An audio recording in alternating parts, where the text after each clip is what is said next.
ए भैया, गर्मी के महीना बा, अप्रैल मई के बिहार में बराती गई रहनी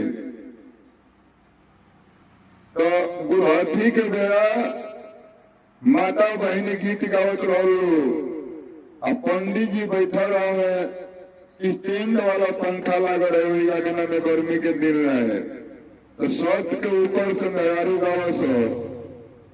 कौन गीत गावत से? ये गीत गावत रही सो कि टीका वाले माना टीका वाले जी जल्दी से खोली बाबा चुनी के देखाई जी जल्दी से खोली बाबा चुनी के देखाई जी जल्दी से खोली बाबा।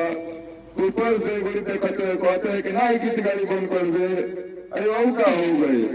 देखते रहो पंडित जी के सैनिया थोड़ा लोग कहता ना गीत बंद कर दे।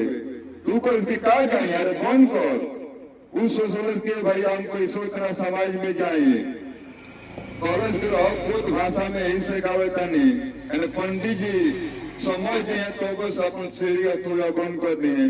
जैसे कि पंडित जी निर्भर ना पह रहे हैं पंखा का हवा लागत रहे धोती उदिया करे उनका सेनी थोड़ा लौकत रहे।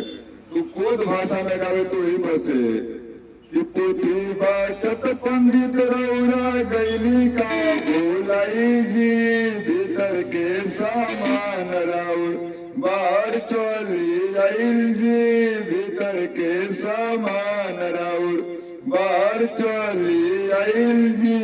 पोथी बाटत पंडित रौरा गैली का भोलाई जी भीतर के सामान राउर बाहर चली आइल जी भीतर के सामान।